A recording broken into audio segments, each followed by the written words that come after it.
Hey everyone, and welcome back to the Pursuit Podcast. I'm your host, Jordan Etienne, and on today's episode, we have Adrian Wilson from TETHRD. Adrian is a Nashville-based hunter that enjoys being outdoors as much as possible, and he prides himself on learning and growing to be the best hunter he can.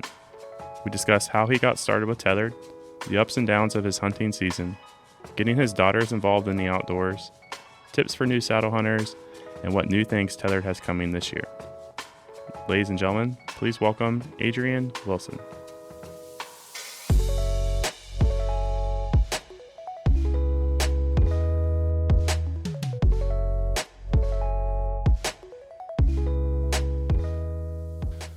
All right, everyone, just like we had just mentioned, we have Adrian Wilson from TETHRD on the phone, a good friend of ours and one I'm excited to talk to. Sir, how we doing? Fantastic, guys. Thanks for having me on. No, thank you. And as always, we're here with Ben. Thanks for coming on the podcast. We appreciate it, man.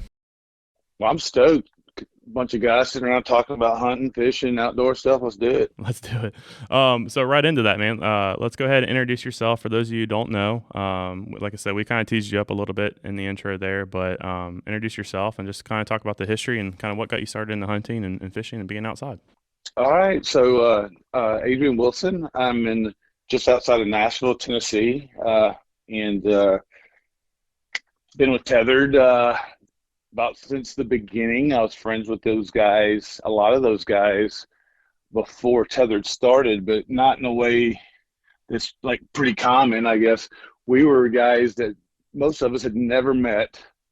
We were friends on a hunting forum, saddlehunter.com, because we were all saddle hunters, and we'd get on there and again, it's kind of changed a little bit since, social media like Facebook and Instagram, all this stuff is coming about. But like, you used to go to these hunting forums.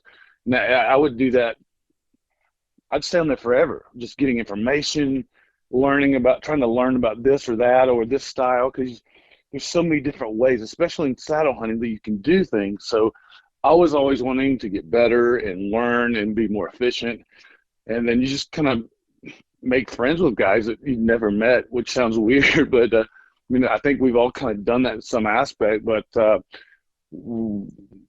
they started talking about building up this brand, and that was TETHRD. And after they started it, reached out to me and asked me if I'd like to be a part of it. And just with my background and some knowledge that I'd been saddle hunting for, I guess, 10 years now, and TETHRD started 4 years ago. So it was just really cool that they thought of me or asked me to come on, and so that's how it started, and it's just taken off. And I've heard Greg tells that story pretty well too. But for those people that may not know, so it's Greg Godfrey.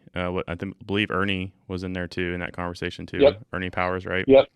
Yeah. So was Carl Ernie in that Greg, conversation or? Yes. So Ernie and Greg are the owners, and then they had reached out, talked to, everybody. Here's the cool thing about the TETHRD guys, like everybody's got different strengths that are pretty, that they bring to the table. And we know as people have different strengths, but like these were specific strengths that were valuable to TETHRD getting started. So like Carl, he's this super fabricator of materials and sewing, and he's just got a really good mind for pretty much all things saddle. And then you got Taylor Chamberlain in there. You got a guy named Josh Stearman. You've got and then Sean has this great legal mind. And so you get all these pieces, and they call these guys the founding fathers. And then from there, they wanted a couple of other guys to come in, and then that's where they got Andy May and myself, John Eberhart, and those guys, and just kind of, again, we're all across the country. Nobody lives right next to each other. Garrett Prohl's in there. I might have left him out, but I didn't mean to leave anybody off. Sure, but yeah, everybody has their niche, and again, you get all these guys from across the country that literally never met, and then like we have this good bond and relationship, and it's just a really, really cool thing, and how all that took place, and getting started and then to where it is now, and continuing to get better and continuing to try to bring the best mobile type gear to the market from guys that actually are doing this themselves, from the standpoint of we're using this, we're experimenting. We are all saddle hunters before saddle hunting got to where it is right now. Now, not to take away from guys that were doing it 30 and 40 years, because it's been around that long, it just was not, a lot of it was not put out as far as comfort and all that stuff. People were using rock climbing harnesses or tree arborists, and those are fine safety things, but they weren't really designed for the actual saddle hunter in the longer sense and stuff like that. So that's where Tethered's gone in and really tried to create it for hunters. And I think to us too, everyone that you mentioned there in terms of the founding fathers, Taylor, Andy, Garrett, yourself, Greg. Greg has so many with the G2 Outdoors, like his whole YouTube, he is the epitome of a DIY hunter. Mm-hmm. And you can say all these guys really are. Garrett especially too, but well, then John's been hunting out of a saddle for 40 years. So yeah, and these guys, and I think that's where it was a perfect time for you guys to get together and do this, because if you look at John hunting 30 years ago in the saddle, well, he didn't really have a way to bring that to the masses. And then now, right. In 5 seconds, I can send something and the whole world can see it. And so it was a perfect time for you guys to get together. And I think that's one of the coolest stories for us in terms of Ben and I being both, customers of the product, is that, I'm getting something that I know that these guys personally now, we're blessed to have those relationships. But before that, knowing that you guys are actually actively testing this out, and we're using the same stuff that you've probably been using for a couple of years before it's even out. Yeah, and that's the thing, like you nailed it. I was with John all weekend at a show in Texas, and always picking that guy's brain. Like, just me as a person, pretty much in anything I want to do, I want to get better at or be more efficient at. And my personality is to think, like, you can never stop learning things. It can only make you better as a person in life in general. So picking that guy's brain with the experience he has, and the thing is, he's very personal. Like, he'll ask you questions too, and ask about your hunt, and ask about, well, how did you do this? And but the fact is that you didn't have the social media, you didn't have the internet back then. So that's really, really helped push saddle hunting in general to get it to the masses, like you had mentioned. I think you nailed it there. Yeah, and it's the cool thing is seeing the rise of it too, as more people in what I would call the scene or the industry keep using this. Like the Hushin guys out west are using them to kill elk, and it's just like the more people are seeing that, the only better it is, not only for you as a company, but those other companies as well too. If it pushes the whole, I'm gonna call it, method or sport of saddle hunting in a positive direction. And that's the cool thing. Like, at the end of the day, we're hunters first. We're outdoorsmen first. And we just want to share a love for hunting first, saddle hunting, mobile hunting, right there with that. So, there's a lot of other companies out there that have great products. And, again, it's the hunting industry, the hunting world in itself takes a beating sometimes because of what we're doing. And then, but at the end of the day, we just want to support and promote the outdoors and hunting and a thing that we have a passion about. So with that said, man, let's get in. I know you had a pretty adventurous year this year. A couple bucks there in Tennessee, and then obviously your 2-time trip to North Dakota. Let's go ahead and get started just right off the top. Let's talk about your season and kind of all the ups and downs that you experienced this year. Well, going into the season, everybody has super high hopes, and mine were took a punch in the gut, like right from the beginning. I was 1 week away from in Tennessee. Here we have what is called a velvet hunt, and it's a 3-day hunt about a month before regular season starts. So I'm jacked up for that. Like, I'd killed my first velvet buck on that hunt the year prior. So I'm thinking, I've got high hopes. I don't ever go in just knowing I'm going to kill something. That's, it's hunting. You never know, but like I felt pretty good. So a week before that, I'm actually doing a show with a buddy up in Asheville, North Carolina, Jason Red, and we're camping. And anyway, long story, I'm going to take away that story. I fall climbing up to get into we'll call it a bunk bed or a loft bed. The handle breaks away from the wall, and I fall about 3 or 4 foot. And I fall and break my wrist right then and there. And I shoot left-handed. I'm left-eye dominant. I'm right-handed guy, but I shoot lefty. I break my left wrist. And I just, that's just killed me. Like I'm sitting there thinking, I'm not going to get to hunt for a long time now. Like I just gut-wrenching. And then I'm sitting there thinking, I'm like, what am I going to do? And then it hit me. I was like, I can use a crossbow. I've never shot a crossbow in my life.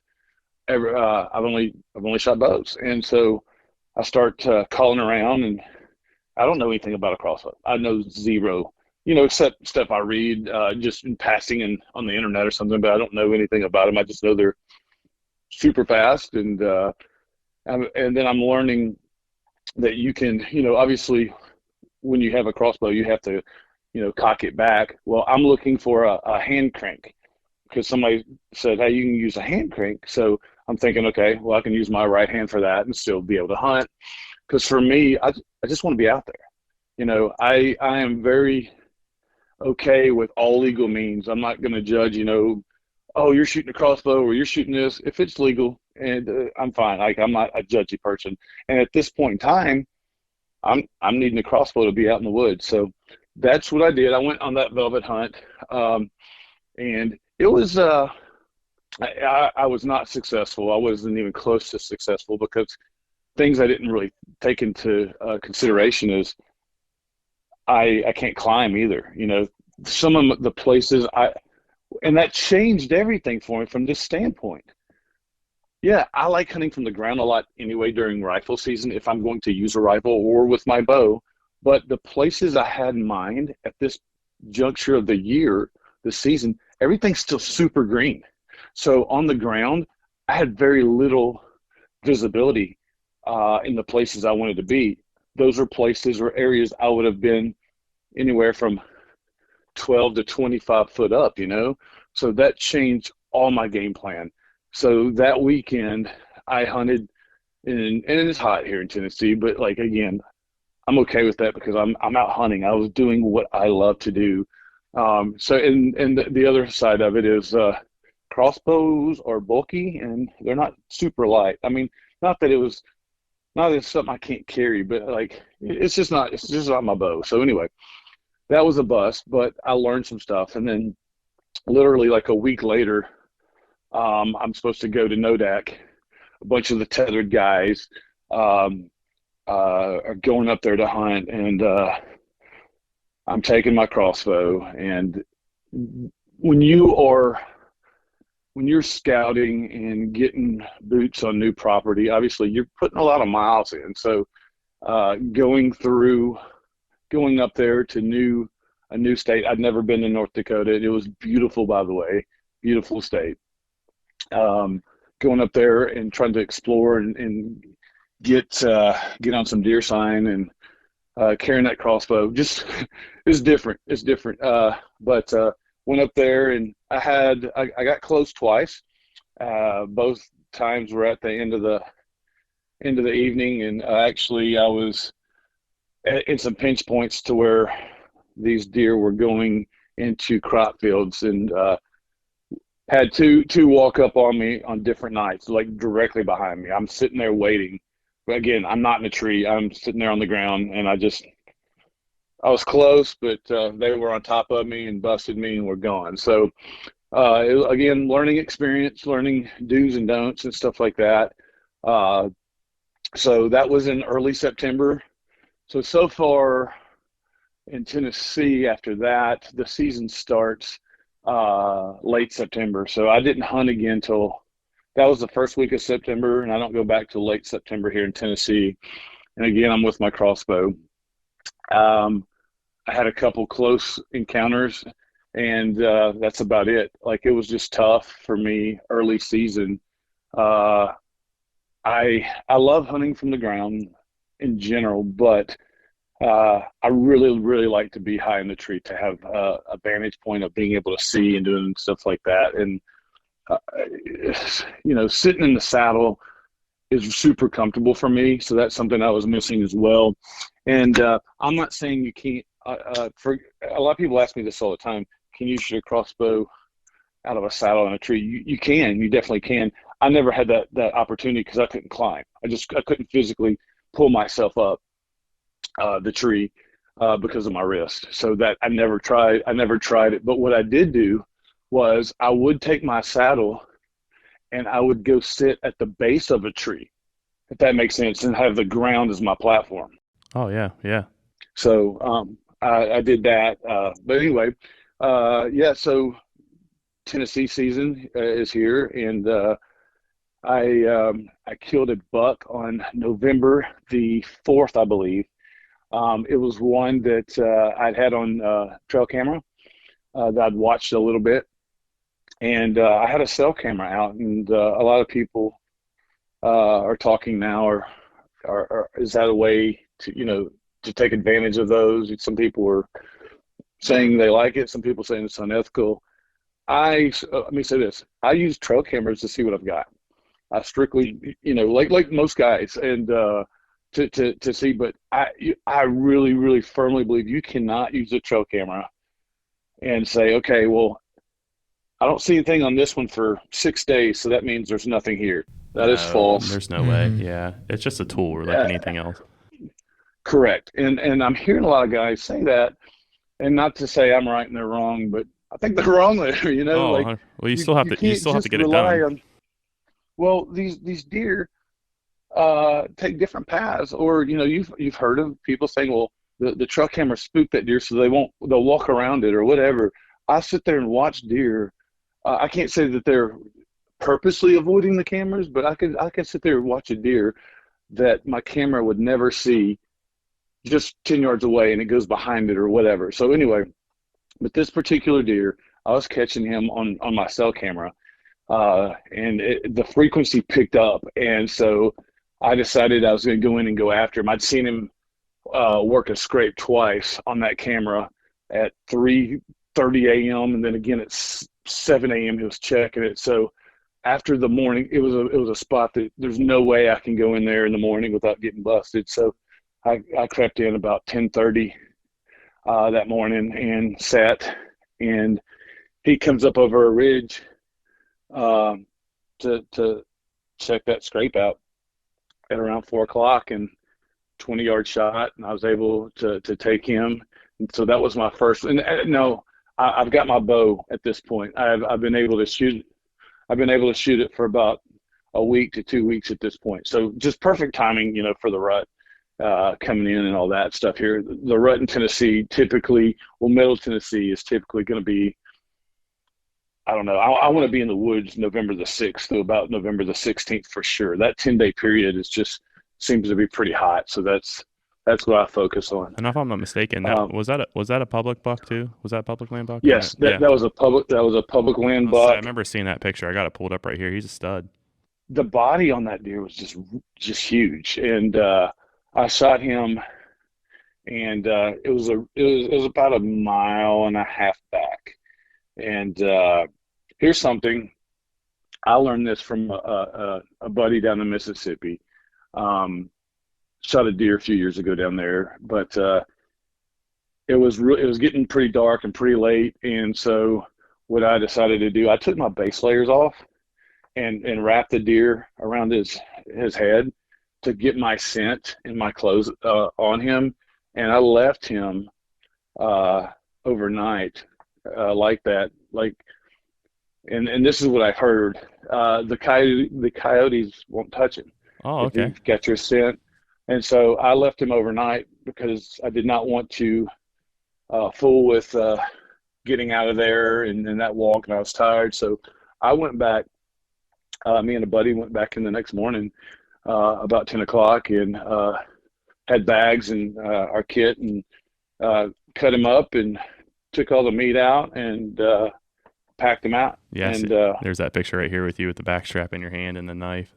Yeah, that's pretty cool. Yep, and that was the next morning that we did that. And so yeah, that was something that I'd learned, and I've used that. I've probably done that about 5 times now. I've never had a coyote touch my deer, and I'm talking about areas that are full of them, full of coyotes, that they've never touched them. And he said that he's had that work about as long as about 3 days. So that's a really cool tip. Ben and I were on a hunt early season this year, and we had a coyote hit our scent wall and just instantly stopped. So it would totally make sense that they're going to be spooked at it just as much as anything else. Well, yeah, the velvet buck that I shot the year prior, I'd shot that deer and couldn't find him, and the coyotes devastated that deer within hours. Like we were searching for my deer, and we could hear them, and there was nothing left of that deer. Once I did find it, I recovered its head, and the velvet was perfect still, but there was no meat, nothing left. So and I heard this before from other hunters, they're looking for a deer, or they want it to sit overnight, and then the coyotes have just taken most of it. So this deer, we did get it on film. I had a camera guy with me, and watched him fall within about 50 yards, and wrapped him up, got out of there, went back in, and packed it out. And I think that's pretty cool. Again, I learned that from a buddy down in Mississippi, so I thought that was good info. That was my first buck. And obviously, I'm stoked at this point. I mean, I finally got my bow back in my hands. I'm able to climb, and just the plan kind of came together there. Then I got my next Tennessee buck on. It was Thanksgiving. Yeah, it was Thanksgiving morning. I'm kind of jealous that you guys get 2 bucks, though. That is pretty sweet. We were a 3-buck state up until about 6 years ago. So yeah. Note to self: come hang out with Adrian in Nashville. Well, I'm gonna tell you, I am glad that we did go down to a 2-buck. I think it's made a difference in size, because people are pickier, for sure, and not just shooting any and everything for the most part. So I think that's been a good move for the state. That buck, he was trailing a doe, and I was using my 270 there. I had my 270. It's a feeling for me. I love my bow more than anything. I take that in the woods probably 85% of the time. It was just one of those days that was ready to do something different, and just worked out that he was coming in trailing a doe, and shot him. He dropped there on the spot, and there's nothing really to it. He's a stud. He's a stud too. Yeah, he's one I had on camera as well. I hadn't seen him. I had him back in early season on camera, and then he when the rut started, I didn't see him at all. Actually, at the end of October, I didn't see him at all, and then he showed back up that day, Thanksgiving, and so that's my second Thanksgiving buck. It was kind of cool. He had a lot of different he had a lot of different character. I don't know if you can see it in those pictures, but if you slide over just to see the rack, like he actually had 13 points, but they're coming out of the back and every which way. It's kind of hard to see, but from the front, character. From the front, he looks pretty just common, but yeah, like you said, when you swipe over it, yeah. And for those of you that don't know, we're on Adrian's Instagram here. It's at Big A Sports on Instagram. We see all these pictures right here. So yeah, it's a nice buck, and that was another public land buck too, if I'm not mistaken, right? Yes. Yeah. So you can get it done, people. You can get it done in public land. It doesn't always have to be a private farm. Well, and that's the thing. Public land has a lot of good deer out there. I think obviously some people get lucky and they can have. I've been lucky plenty of times, especially when I go to new places. I have no clue where I'm at. I don't know where the pressure is coming from other hunters. So here's another thing I learned. So I like to try to get, if I can, I like to scout for 2 days before I touch property. Like if I'm going to a new area, this is me. I like to get boots on the ground for like 2 days and just come and get as much intel as I can. And when I'm doing that and driving around, when I'm using to mark locations, I'm also marking where other hunters are parking. And I'll color code that to say, okay, other hunters are parking here. So I try to use that in a couple ways, just one to know where they're going in at or whatever, but to maybe see where the pressure is coming from and where those deer might get pushed to. And I think that's something that's been very, very valuable to me. It's not like it's just like, oh, there's other hunters out here. Like, mark those things.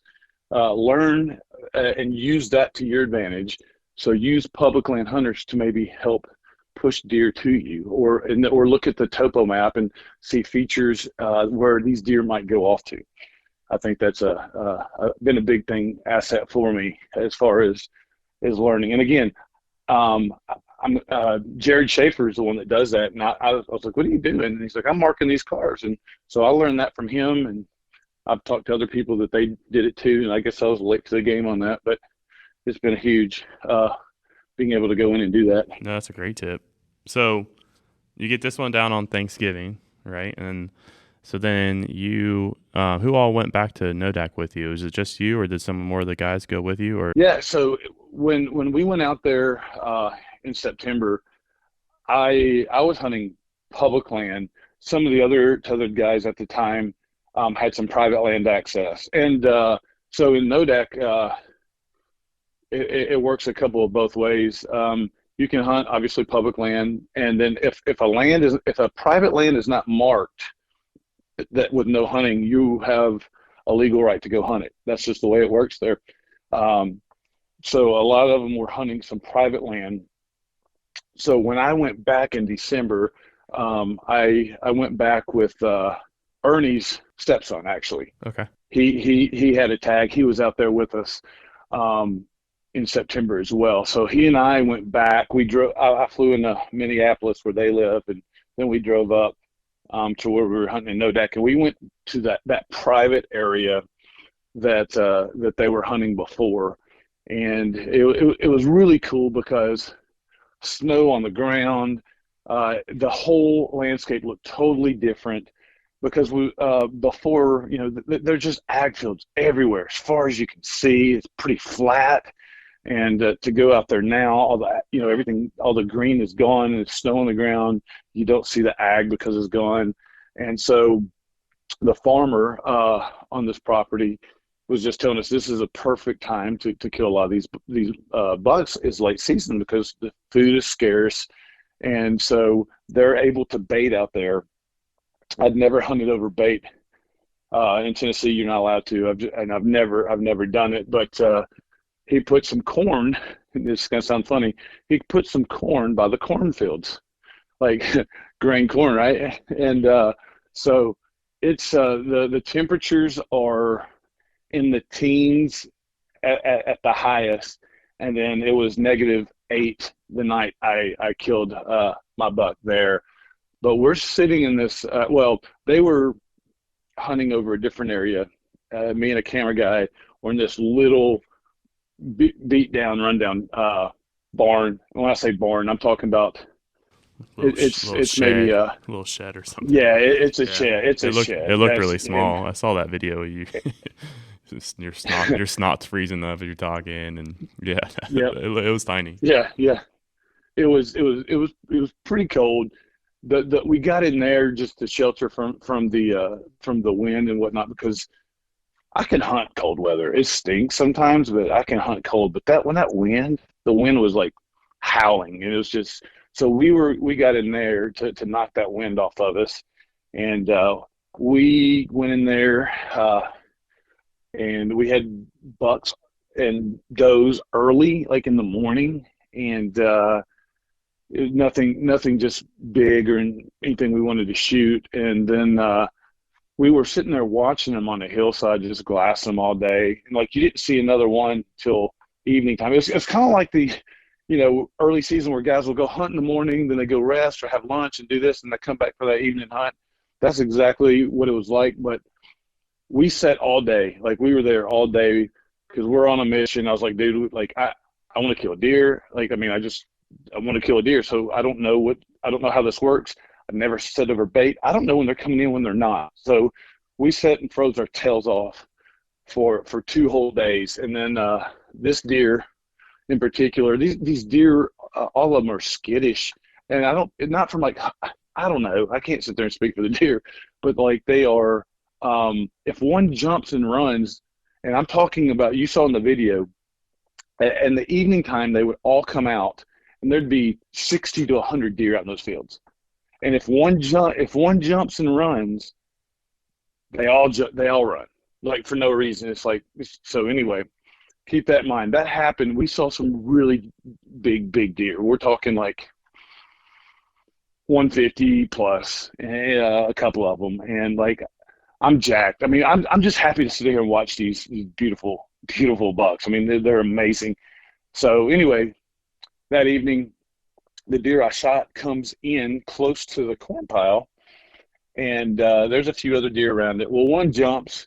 Well, he takes off and backs out about 40 yards, which is really good because usually there's no backing out 40 yards. They're all gone. Once they're gone, and then they work themselves back in over a long period of time. Well, he ran to 40 yards.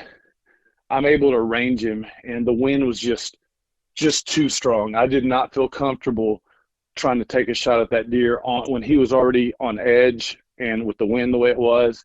So I'm thinking I'm going to run out of time because it was like, I think I killed that deer with 1 minute of light left, like legal shooting light, because we were obviously keeping up with that. So anyway, he backs out and he stays out for 10 minutes at 40 yards. Well, then he decides to come back in. So I'm watching him. I knew he was coming in. So I was already drawn back. I was waiting on this dude. And so he had not got up to the corn yet. And you said you saw the video. And that's when I made a noise and just to get him to stop for a quick second and just shot him. I think it was like an 18-yard shot. And to watch him run off in the snow and all these deer run off in the snow. And you can see in the field, he stops and he starts kind of doing, that death wobble, and then he drops. And it was awesome. It was an awesome thing, for me to go back out there and kind of redeem myself. So I'm kind of long-winded on you guys here. But, no, that's a good story. I mean, I can only imagine. I mean, here you are breaking your wrist a week before the season starts, and you have this trip. And I know some of the guys up there were giving you crap for your crossbow and stuff. And then, ultimately you didn't get it done, but just to come back and be able to do it the way that you want it to be done. And I mean, that's a cool story. I mean, I definitely wanted to ask you about it because I knew I've been following it along as you had gone all season. And so I wanted to at least give you an opportunity to talk about that because, again, that's a huge hurdle to come across and to get over. Don't worry about being long-winded either because that's what we want to hear. We want to hear the in-depth story. Yeah, heck yeah. Well, those. Keep in mind too, those are the short versions. Yeah, I know we're doing a podcast. So I'm trying to keep it down. We'll talk about the shenanigans afterwards. Yeah, well, those guys that are making fun of me, I won't say any names, Lee Ellis, but we seek one. Anyway, but no, that's all good. This is one thing. I mean, we had kind of talked about it a little bit before getting on here, but as a father of 2 young kids, and I know you have the 2 girls. Have you tried to get them outdoors? Is that something you guys do as a family, or kind of how's that working out for you? So the girls and I, Harper's 12 and Hayes is 9. They've always gone outdoors with me. I wanted to introduce them that at a young age, and it started with we'd go out and put cell cameras up, and they would go with me, and I'd let them carry the bag because that's what they wanted to do to feel like they were a part of. And then we check the pictures and the cameras, and then I would take Harper, because Hayes at the time was too young, but I'd take Harper and we'd go turkey hunting. And I already knew that when I say we're going turkey hunting, we're not going to actually turkey hunt. It's more, I just want time with her. I wanted to get her out because she wanted to go, and she'd take her little lever action rifle that's a toy gun, and we're talking that obviously that's illegal if you're using a real. Well, sure, yeah. But she's using that, and we're sitting there, and then she'd want to call at the time she called them turchies, she'd call the turkeys, and she'd take my box call and just wail on it. So if there's any turkey close at all, they're not around anymore. They're gone. And it was more about the experience and experiencing that with her.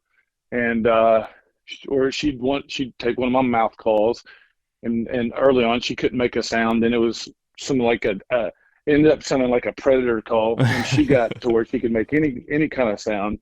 So that's kind of what we did. Well, Harper, when she was 9, which is Hayes' age now, she killed her first and only turkey. I'd set up a blind, and we'd sit there for a couple hours one morning, and I'd bought her a 20 gauge, a children's 20 gauge, and then I had some special ammo made for her, like a super light load, and put a limb saver butt stock on it to kill all that. And she killed a tom, and obviously that's on my social media somewhere. But she did that, and then that following fall, I took both of them out and set up I had a ground blind that I keep up for them just in case if it's raining and I want to use it, or for them. And she shot a buck chasing 2 does at about, 30 yards. It stopped, and she shot that. So that's other than that, we do a lot of fishing, but they're at that age, they're getting to they play a lot of sports. They're big into softball and basketball. And then Harper plays volleyball now. But the thing is, I'll ask them if they want to go now, and usually they tell me no, which hurts a little bit. But sure. They used to want to go. Yeah. But I think it's just an age thing. I don't want to push them. No. Like now, like I'm going to support them in what they want to do. If they want to play all these sports, because I played sports, I want them to do that. But I think in the long run, I hope I'm doing the right thing. I think I'm doing the right thing here by not making them go with me. Now, I will have them go with me if I'm putting out cameras or doing something, like just to take like a nature type walk. But I think as they get older, they'll probably appreciate that and maybe swing back around to maybe getting in the outdoors, because they'll ask me questions, about, did I see anything, or would I kill, or whatever. But I've always brought back like deer or turkey or whatever, even when they're little girls. I can remember them walking up and poking the eyeball, or touching it. So that's kind of where we're at there. They haven't gone in a few years now, but on an actual hunt. But I really hope when they get older, I can just share in that time with them. But if not, they're their own person, but I think it'll come around. I think it's cool. I mean, my daughter's 5.5, and then my boy is about 2.5. And I'll have to actually. I think I got a video on there. I'll have to send it to you somewhere. But obviously, I practice with my saddle out in the front yard, during the summer. And I actually got a video of him taking it was actually like a Mardi Gras style bead necklace. It was like play jewelry or whatever, and he was acting like it was his tether. And he was standing on he was standing on the couch, and I'm just like, to me, I never grew up with like a hunting family, and so to get my kids and see them interested in the things that I'm interested in, like you said, just starting with checking trail cameras. Yep. For any fathers out there, I mean, that's just the easiest way to get your kids involved, is just to take them with you. They want to be a part of what you're doing, especially at a super young age, and that's awesome. I mean, that makes me smile just hearing you talk about that, because I just know how special it is as a father to hear that. Well, and hearing you say that about the saddles, I was thinking, yeah, my kids were doing that too. Like I'd actually put 2 saddles on a tree, and they'd both swing and like play bumper cars into each other. They're so little, they're not like doing anything, but they're climbing or hunting, but they wanted to be a part, and just allowing them to do that. Like I said, now we do some fishing. Sometimes they want to go, sometimes they don't. Or in the summertime, we do a lot of kayaking, and I just giving them experiences that I know that I like to do, but something that hopefully they love and maybe someday have a passion about, or just giving them that opportunity. If that's not their thing, that's not their thing. But I think that's huge. And just, I love my kids more than anything. So, and that's the other thing when it comes to hunting. I'm a single dad. So when they're with me, like I'm with them. They're 100% my priority. And no, don't no. I'm thinking of them, but I'm also thinking about the deer I'm not killing. But I don't question that ever. All right, everyone, we're going to take a quick break from our conversation and introduce you to TETHRD. They're a company founded on principles of educating the community on saddle hunting while creating the most innovative, lightweight, and safe products for hunters. They have mobile hunting gear options for all types, and we're proud to say that we offer their products at our Hebron, Lebanon, and Obetz locations. Be on the lookout for more information about the one-day event we're co-hosting with TETHRD this August. Now let's get back into the conversation. Being in the industry, with all the shows and all the travel and stuff like that, obviously I know that that's probably a challenge for you with the family perspective, but I wanted to kind of touch on more so, let's talk about like the friendships that you've made in the industry and how just being with TETHRD and being a part of what they got going on and traveling the country has changed and built those friendships for you. So, it's been an awesome experience. I'm a people person. I'm a relationship guy. I enjoy building relationships and talking to people. If you haven't noticed by this podcast so far, I'm a talker. It's just it's kind of who I am, and it's been building friendships is just valuable. Whether we talk every day or once in a while, whatever, I like doing that, and so I was a high school teacher for 20 years. And so when TETHRD started, I was a full-time high school teacher. I coached high school basketball. I did all these things, and I was working with TETHRD part-time.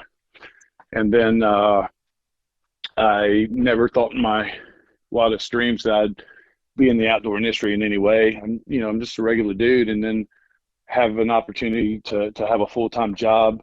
That's something I'm super, super passionate about. I like teaching. I was fine. I loved coaching basketball, but then, life changes. I've always liked hunting, but this passion, and I had that opportunity. So now, I did TETHRD social media for I guess about 2 years. I was doing all the social media stuff and just people reaching out there and asking questions and just building up a conversation and meeting some really, really cool people it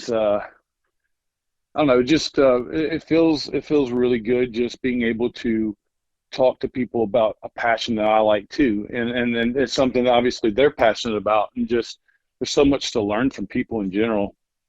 And so then the travel wise, it hasn't been like bad in any way. It's cool because TETHRD is a family oriented company, and when I have my kids, they know I have my kids, and so when I'm not, and I have a chance to go do some retail shows, which I just came back from yesterday, and then other, like we do TNT events and then some trade shows, and just getting out there and talking to those people, because again, I mentioned this earlier, I'm always wanting to learn something. Once you think you've got it all licked, you probably need to quit, because things change, things advance, and I'm always looking to better myself as a hunter, whether it means a product or just a new style, or learning something that will help give me an edge potentially to make me a better hunter.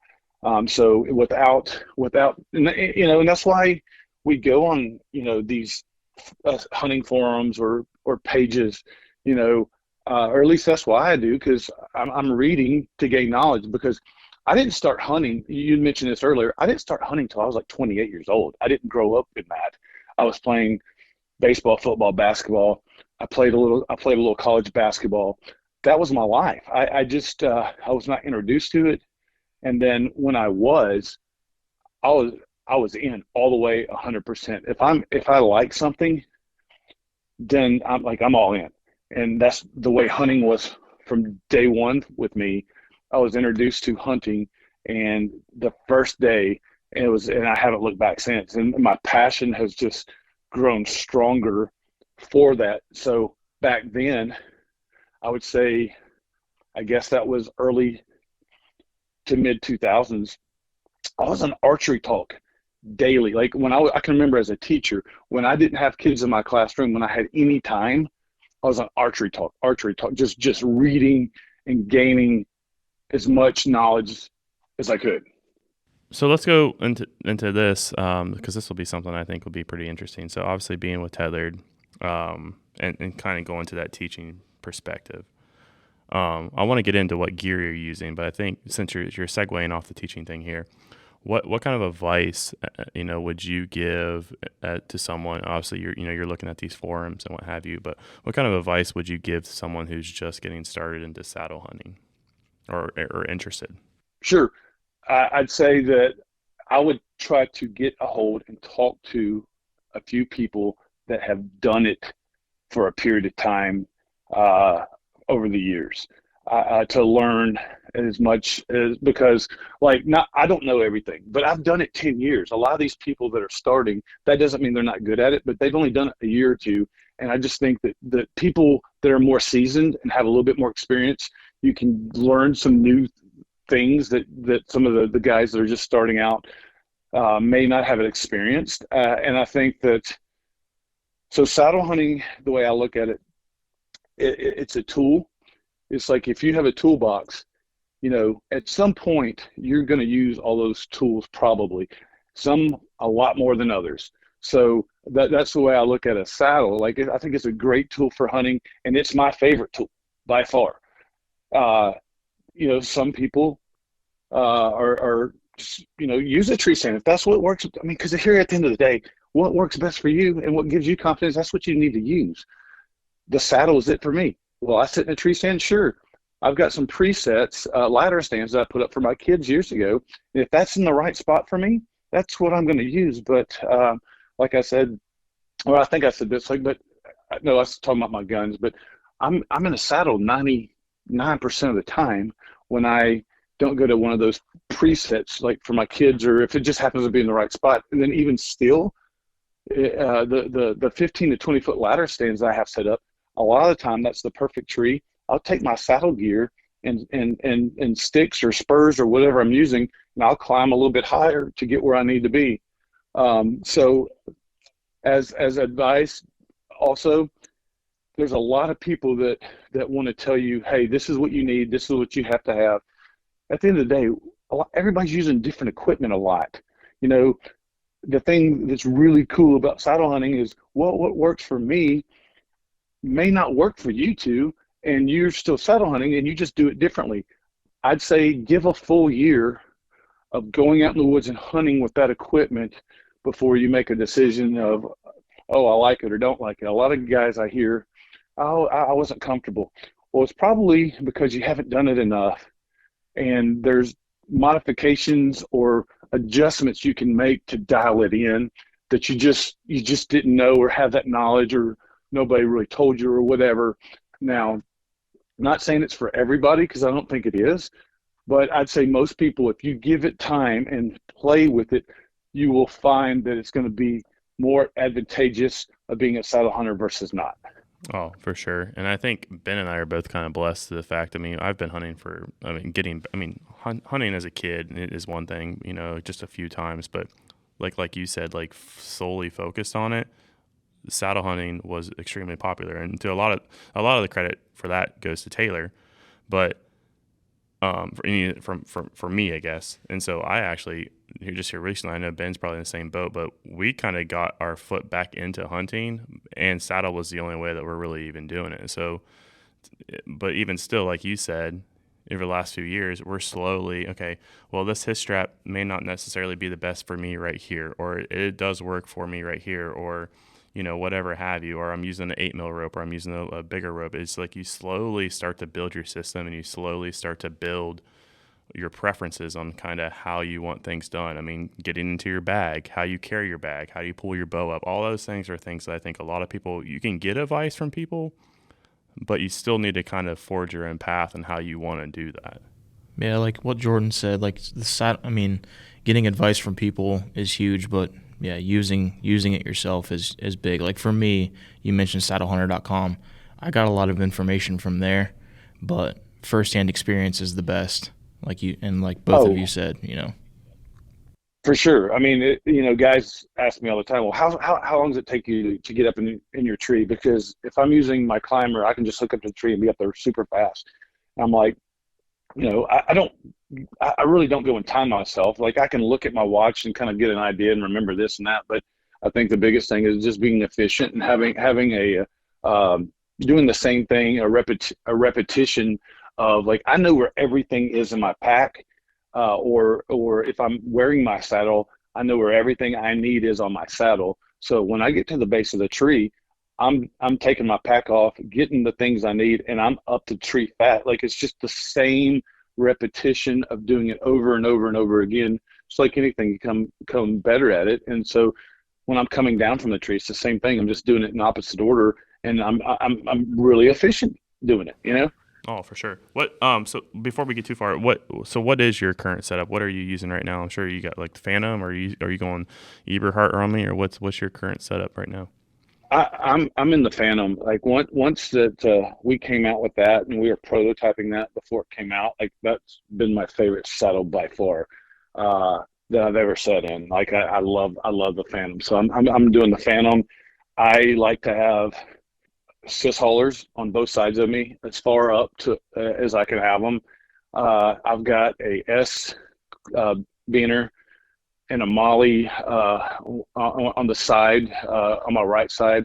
And there, if I'm using sticks, I have paracord I'm using one sticks, and I'll have a paracord and I clip it into there. So when I climb, I just pop one off at a time.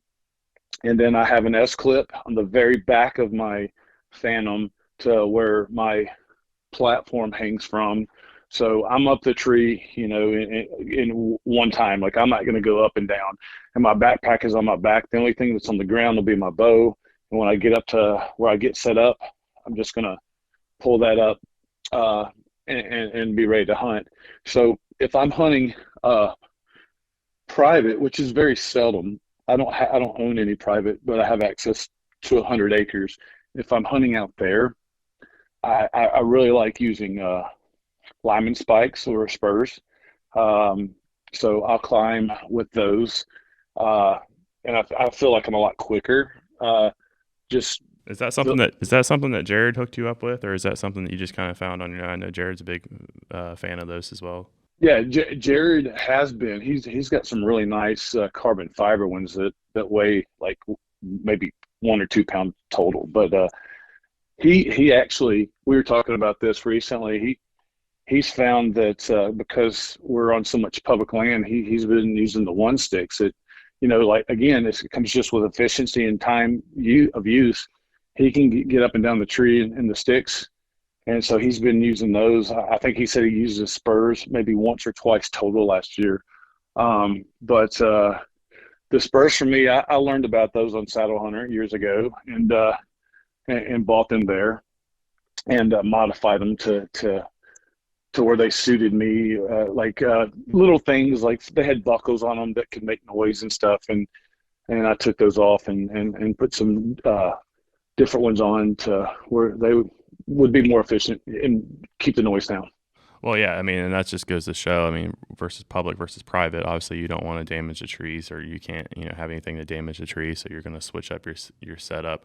Those one sticks, I don't have a pair yet. I'm running the Skeletors right now, but we had a teach and train event here, I believe it was last year, if I'm not mistaken, here at in Baltimore, on private property, and I got a chance to check that one stick out. My gosh, man, that thing. It's insane. Like I can't even describe it to people how light that one stick is. I need to get my hands on some. Yeah, I've had them since right before we released them, and they are amazing. And I'll say this though, I think the best stick on the market is when everybody's gonna have different preferences, but for me, the total bang for your buck is the Skeletors, because how far the standoff is, and then you have the angled steps that takes you super far from the tree, and then you have the dynamite locking system just like on the 1-sticks. I think those are money. For me though, I think an all-around stick, they're better than the 1-stick for me, but I'm still using the 1-stick over them because the 1-stick's sub 1 pound, and there's nothing wrong with it. It's just I like some of the features on the Skeletor better, but I'm fine with the 1-stick because it sits off the tree far enough for me. I'm very efficient with it, but the 1-stick is 1 pound, sub 1 pound, versus the Skeletor, which is a 2-pound stick. But the Skeletors, I was using, before the 1-stick came out, for years, I was using the leverage stick, which is where we got the idea for the Skeletors. Leverage doesn't make them anymore, but I've had those for years, and I just think it's a money stick for sure. Yeah, clipping those things on the tree in the front yard when I got them, I was like, yeah. I mean, my season was basically over. Basically, when you guys had them released at that point, it was like later November, if I'm not mistaken. But sure. But my time in the woods was lacking then. But yeah, just playing with them, they're huge. And I can't wait to get our hands on some here at the store. So that kind of leads us into the next point. I know we're kind of excited about this. Obviously, you guys had a huge display at ATA, won an award. I wanted to give you a chance. Obviously, we're kind of talking about Skeletors, which is a newer product for you. If you want to introduce like the new saddle that you did with First Light, as well as the platform, kind of talk about the new gear that you guys have coming out for this year. Yeah, so we introduced at the ATA show this year the Phantom Elite, which is basically your same Phantom that we've all been using, with the First Light camo Spectre pattern, and it is basically, again, like I said, being repetitive here, but it is a Phantom. But there's a couple things on it that we have done to make it a little different. There's some of the Molly is moved forward, and then this Elite also comes with a sys hauler that is different. It's got some of the pouches are different. It's got a zipper on it. I don't have all the specs on it, but it's a really cool sys hauler that's just different than what we've had. And just having that we haven't had a camo anything really, other than maybe our back band.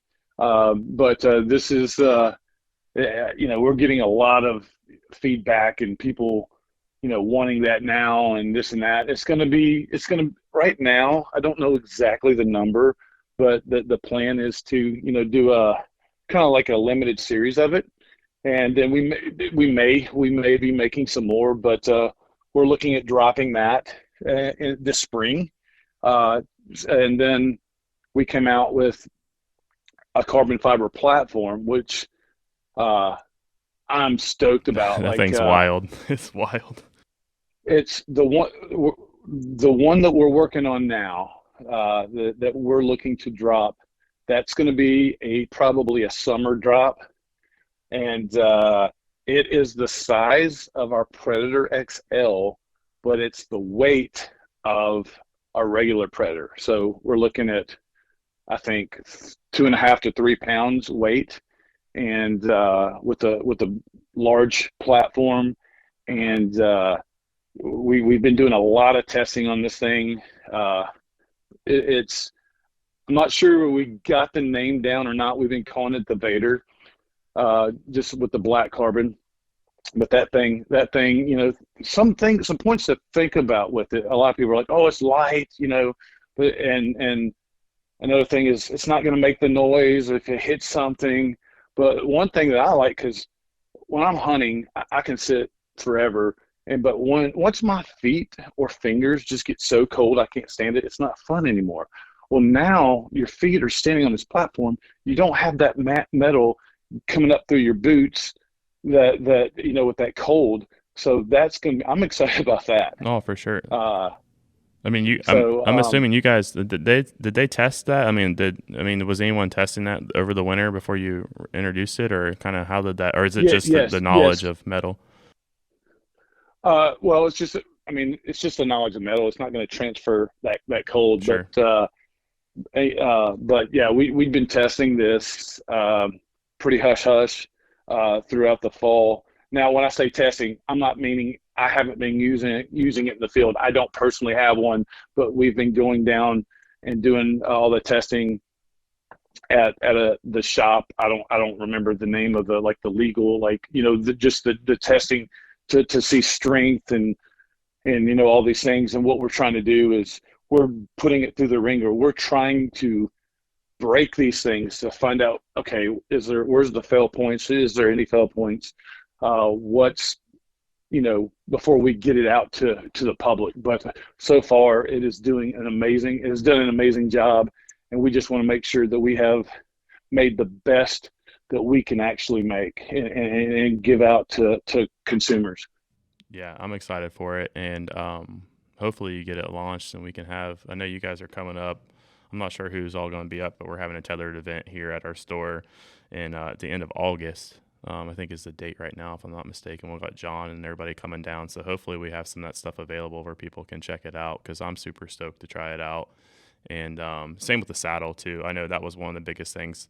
The camo and everything is cool. I mean, I run Spectre, I'm running First Light and whatever have you, but the zippers for the pouches and the MOLLE being extended forward, I think was one thing that I noticed for me trying to reach around and get into my sis hauler in the tree. And that it's a little bit that's cumbersome. the idea. Yeah. Yep. And I think that extra inch or two is all I think anyone would really need. And I think that is probably the biggest improvement, I think. I mean, like I said, camo's cool. It's not necessary, but it looks really nice. The sis hauler upgrade's really nice, but that's actually a functional piece of your process that makes it a little bit easier for you. And I think that's huge. Yeah, I'm a big fan of that MOLLE forward, because you don't have to reach back or anything to get into it. And yeah, I talked to Ernie last night. We were talking about you guys and the doing a teaching train, so to speak, at your place. Yeah. In August. He's actually coming here today. So a lot of people may not know this. So right now, Tethered is based out of Minnesota, and Tethered's moving to Middle Tennessee here this spring. Everything, all operations, warehouse, everything. So the guys have been coming. Luckily, I live here, so it's going to be about 15 minutes from my shop, or the shop's going to be 15 minutes from my house. So Ernie's coming in and going to go look, and we're trying to, get the shop ready and get it to where, because we're going to have offices, we're going to have an archery range, it's going to be done right. Because right now, all the tethered guys live all across the country, and a good bit of us are all going to be here in the Middle Tennessee area. Yeah, that gets into the next point, like what you guys are looking forward to in 2022. And I know we had talked about it. I had called you a while back to get this set up, and we kind of talked about that. But that's super exciting to get everyone in. I mean, you can only be that much more efficient with what you got going on. And that's the key. I mean, we feel like we've done a pretty good job so far with just communicating and doing Zoom calls and meetings and stuff like that. But now, having everybody under the same roof, the efficiency, I just think that we can do so many really good things, and sitting in the boardroom and bouncing ideas off of each other right then and there. It's going to be huge. I'm really looking forward to what Tethered's going to be able to do in the saddle/mobile hunting community. We've got a lot of ideas out there. We come up with all these ideas, and sometimes we have to sit them in our back pocket because we can't do them all at one time. So with having everybody here, it's just going to be pretty sweet to be able to get a lot of things done. Well, sir, that's all I had for you today. If you don't mind, let's go ahead and pitch yourself. Where can people find you? I know you're on Facebook and Instagram. You want to shout those out that way, and shout out Tethered. That way we can get everyone to go visit and check out these bucks that we were talking about. I don't know how much anybody wants to see my stuff, but I'm pretty active on Instagram. It's at Big A Sports. I'm 6'5". Everybody asks, how do you get Big A Sports? Well, I'm 6'5", tall guy, and my little brother couldn't say Adrian growing up, so it was always Big A, and that kind of stuck. And then me playing sports, I just put it all together. So it's Big A Sports. And then I'm on Facebook at Adrian Wilson. I have a YouTube channel. I've got one video up, and I'm not a self-filmer, so I'm starting to play around a little bit with that. So that would be at Big A Sports as well. But again, don't go there and expect to find a lot of content now. Well, when you get hooked up with Taylor, that might help. Well, that's one of the things everybody keeps talking to me about. My struggle is this: like, I like to go. I'm there to kill something, and I really want to focus on that. I am a terrible multitasker, so I'm worried about focusing on this camera and then missing a chance at this big buck that walks by. And I'll tell you right now, I'm going for the buck every time. I don't care if it's on camera or not. So, because that's my thrill. Like, I don't want to get caught up to say, oh, I'm in the industry now and this and that, and then take away from why I actually hunt. I'm there to kill something.